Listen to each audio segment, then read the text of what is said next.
Donc, pour quelqu'un comme Eddy qui justement se lance dans cette recherche d'emploi sans succès pour le moment, c'est relatif et temporaire, est-ce qu'il faut qu'il s'entoure d'un conseil, alors qu'il aille s'adresser à des réseaux, peut-être l'APEC, parce qu'il est...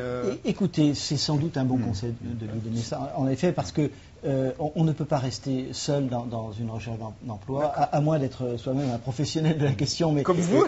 Sinon, c'est beaucoup mieux d'être accompagné, d'avoir quelqu'un qui est un peu dans la neutralité, qui peut vous aider. Faire du feedback.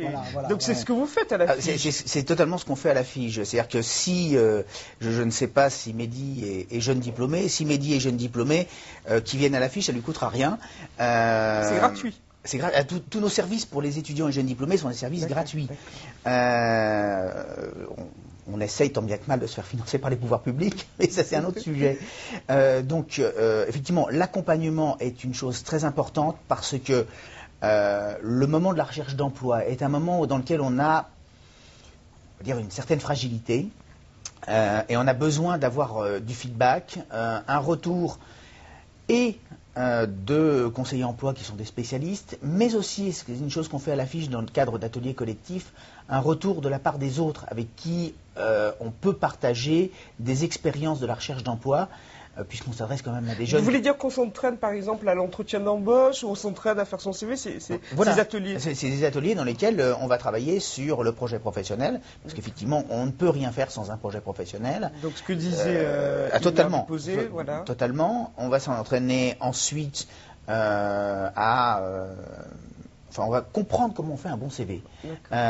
Pourquoi on fait un bon CV? Parce qu'un bon CV, ça n'existe pas dans l'absolu. Non, parce qu'il y a des modes. Alors, d'une part, il y a des modes. Alors ça, c'est assez terrible. Mais enfin, une fois qu'on connaît les codes, bon.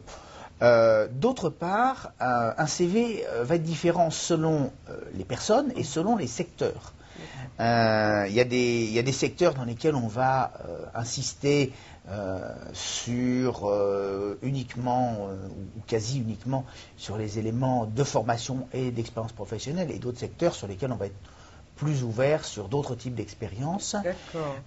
Donc là, il faut vraiment que... il faut donc bien connaître les règles générales et les adapter selon le secteur. Voilà, et les adapter selon le secteur, d'où l'intérêt d'avoir fait une recherche au préalable sur la cible. La cible.